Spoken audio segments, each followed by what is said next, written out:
শুভ সকাল বন্ধুরা, কেমন আছো তোমরা সবাই? আশা করছি তোমরা সবাই খুব ভালো আছো আর আমরাও ভালো আছি। আমার আরও একটি নতুন ব্লগে তোমাদের সবাইকে অনেক স্বাগত জানাই। আজ হচ্ছে সোমবার আর এখন বাজে ঘড়ির কাঁটায় ওই সকাল 7টা মতো। তবে চলো আজকে ব্লগটা এখান থেকেই শুরু করছি।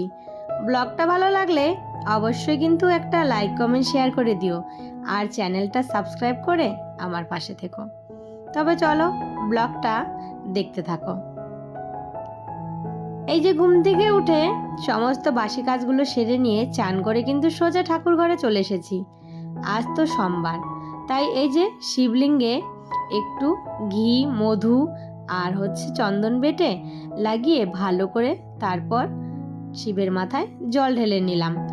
আর এত সকালে তো দুধ পাওয়া যাবে না, তো শুধু জলটাই কিন্তু ঢাললাম। তো এদিকে দেখো, দুটো বেলপাতা আর একটা ধোতরা ফুল হয়েছিল গাছে আর কয়েকটা নীলকণ্ঠ ফুল, তো সেগুলো দিয়ে সুন্দর করে সাজিয়ে ঠাকুরকে আসনে পেতে দেব। আর মাথায় কিন্তু একটা সাদা ফুল দিয়েছি। তারপর এই যে ধূপকাঠি, মোমবাতি এগুলো সব সাজিয়ে নিয়ে পুজোটা সেরে নিব। তো এইদিকে দেখো, 2 দিন পুজো দেওয়া হয়ে গেছে শাশুড়ি মায়ের। তারপর কিন্তু এই যে সেই পুজো দেওয়া আমার দায়িত্বে। আর সকালের সব থেকে বড় কাজ হচ্ছে আমার পুজো দেওয়া। আর যদি পুজো না দিতে পারি না, আমারও কিন্তু মনটা ভালো লাগে না। ওই যে বিয়ে হয়ে আসছি পর থেকে পুজোর হাল সেরে দিয়েছে শাশুড়ি মা আমার উপরে। সেই পুজো করতে করতে আমারও কিন্তু একটা অভ্যাসে পরিণত হয়ে গেছে। মনে হয় সকালবেলা তাড়াতাড়ি করে সমস্ত কাজগুলো সেরে চান করে পুজোটা দিয়ে নিলে আমার সংসারের অনেক বড় কাজগুলো কিন্তু হয়ে যায়। পুজো সেরে চলে এসেছি ঘরে। ঘরে এসে হাজবেন্ডের টিফিন করেছি, টিফিনটা পাঠিয়ে দিয়ে তারপর চাও খেয়ে নিয়েছি। আজকে একটু লাল চা করেছিলাম। তারপর ওইদিকে রান্নাঘরে কিন্তু এখনও রান্না বসানো হয়নি, রান্নাটা একটু দেরি করেই করব। কালকে জানো তো অনেকগুলো ভাত আছে, তো ছেলে আসলে ভাতটা একটু ভাজা করে দেব। আর ছোট ছেলের জন্য 2টো রুটি রেখে দিয়েছিলাম, তো রুটি দিয়ে আর সকালে একটু ডাল সিদ্ধ করেছিলাম হাজবেন্ডের জন্য, তো সেখান থেকে ওকে একটু ডাল দিয়ে দিয়েছি, ওর খাওয়া হয়ে গেছে। এইদিকে আমি বিছানাটা তুলে চলে আসলাম বাইরে। বাইরে দেখতে পাচ্ছ, এই যে দেখো একজন রান্নাবাটি নিয়ে বসে পড়েছে। এ হচ্ছে আমার জায়ের মেয়ে।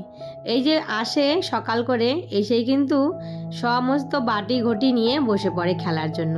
তারপর সমস্ত কিছু ছড়িয়ে ছিটিয়ে চলে যায় বাড়ি, সেগুলোকে আবার আমাকে গোছাতে হয়। তো চলে আসলাম রান্নাঘরে। রান্নাঘরে এসে এখানে ডাল হয়ে গেছে আমার, তারপর বসালাম মাছের ঝোল। এদিকে একটু মশলা বেটে নিচ্ছি পাটায়, সেটা হচ্ছে লঙ্কা। ওই যে মিক্সির বাটিটা খারাপ হয়েছে, সেটা এখনও ঠিক করা হয়নি, দোকানে দিয়ে এসেছি, না জানি কবে দিবে। আর পাটায় সব সময় কিন্তু মশলা বাটতেও ভালো লাগে না, 2-1 সময় মনে হয় যে একটু হাতের কাছে মশলা যদি করা থাকে। আর এমনি গুঁড়ো মশলা তো করে রেখেছি, শুধু এই যে লঙ্কা বাটাটা। তো এদিকে মশলাটা বেটে পাটাটা কিন্তু আবার সুন্দর করে ধুয়ে জায়গা মতো রেখে দেব। আর মাছের ঝোল করছি ডাঁটা আর আলু দিয়ে, একটু করলা ভাজি আর হচ্ছে ডাল। বাস, আজকের দুপুরের মেনু আমাদের এটাই। তারপর এইদিকে সমস্ত রান্নাবান্না সেরে সবার শেষে ভাত বসিয়েছি, ভাতটাও কিন্তু হয়ে গেছে। ওইদিকে রান্নাঘরটার পরিষ্কার করে চলে আসলাম বাইরে। তো এই যে সকাল সকাল কালকেই আটা বাড়ন্ত হয়ে গেছিল, তো হাজবেন্ডকে বলেছি সেই সকালে ডিউটি যাবার আগে এখানে কিন্তু আটা এনে দিয়ে গেছে। আর বাইরে কিন্তু ওই যে বাচ্চাগুলো দেখো খেলা করছে। তো আটাটা সকালে অল্প একটু চেলে রান্না করেছি, আর বাকি আটাটা এই যে কৌটোটা ধুয়ে রেখেছিলাম।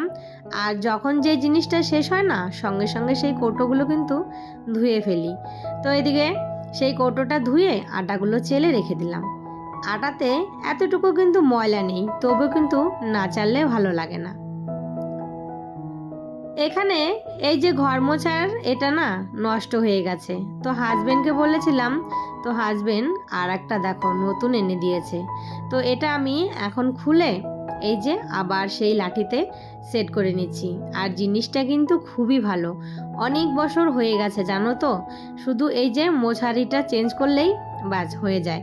যখন হাজবেন্ড এটা এনে দিয়েছিল, তখন এটার সঙ্গে দুটো মোছার জিনিস ছিল, মানে একটা লাগানো ছিল আর একটা এক্সট্রা ছিল, সেই দুটো শেষ হয়ে গেছে।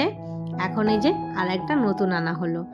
আর এত ভালো জিনিসটা এখনও দেখো 5 বছরের উপরে হয়ে যাবে এই জিনিসটা আমি ইউজ করছি, এখনও দেখো টনটনা আছে। আর এই যে এটা আমি লাগিয়ে নিলাম। আর এই যে এটা ছাড়া কিন্তু ঘর মুছতে আমার ভীষণ অসুবিধা হচ্ছিল, কেননা এখন না সেই বসে বসে ঘর মোছার আর সময় নেই। তারপর হাজবেন্ড এসেছে দুপুরের খাবার খেতে। সকালে জানো তো হাজবেন্ড দোকানে টাকা দিয়ে গেছিলো দুধ আনার জন্য, আমার আর মনেই ছিল না। তো হাজবেন্ডও এসেছে দুপুরে ভাত খেতে, আর এদিকে আমারও দুধের কথা মনে পড়েছে। তো দুধটা কিন্তু সেই হাজবেন্ডই আবার দোকান থেকে এনে দিয়ে গেল। হাজবেন্ড চলে গেছে ডিউটিতে, তো আমাদের এখনো কিন্তু দুপুরের খাওয়া হয়নি। ওই দুপুরের খাওয়া খেতে খেতে না 2:30-3টে বেজে যায়। তারপর এই যে দেখো ছেলে দুটো খাচ্ছে না, বলছে একটু পরে খাবো। ওই যে ছোট ছেলে বসে বসে টিভি দেখছে, আর এইদিকে আমি ছাদের থেকে জামা কাপড়গুলো তুলে নিয়ে আসলাম। জামা কাপড়গুলো সকালে কেচে দিলে না তাড়াতাড়ি শুকিয়ে যায়। তো সমস্ত জামা কাপড়গুলো কিন্তু শুকিয়ে গেছে। এখন এগুলো সমস্ত জায়গা মতো তুলে রেখে তারপর এই যে 3 জনে মিলে দুপুরের খাওয়াটা সেরে নেব। তারপর দুপুরের খাওয়া দাওয়া সেরে দেখো একটু বসেছি। আর এই যে হচ্ছে আমাদের বাড়ির বিচ্ছু, মানে আমাদের বাড়িতে ভাড়া থাকে তার ছোট ছেলে। এত দুষ্টু যে ওকে বাধ্য হয়ে আমরা বেঁধে রেখেছি। তো এইভাবে কিন্তু প্রতিনিয়ত ওকে বেঁধে রাখতে হয়, না হলে ও শুধু ওই রাস্তায় চলে যায়। আর এতবার রাস্তায় যায় না, ওকে আনতে আনতে আমরাও পরেশান হয়ে যাই। তাই ওকে এই যে মাঝে সাঝে এইভাবে বেঁধে রাখা হয়। আর বেঁধে রাখলে ওই এইদিকে ওইদিকে খেলা করবে, রাস্তায় তো আর যেতে পারবে না, তার জন্য ওকে বেঁধে রেখেছি। এরপর অনেকটা সময় কেটে গেছে, এখন সন্ধে 7টা বাজে। হাজবেন্ড গিয়েছিল এই যে মাসকাবাড়ি বাজার আনতে, তো সেখান থেকে বাজার করে এনেছে, সাথে একটু মুড়ি এনেছে। আর মুড়িটা আগেই কৌটোতে ঢেলে রাখছি, না হলে এগুলো শুকিয়ে যাবে, মানে একদম ড্যাম হয়ে যাবে। তো চলো বন্ধুরা, আজকের ভিডিওটা তাহলে এখানেই শেষ করি। সবাই ভালো থেকো, সুস্থ থেকো, আবারও দেখা হবে।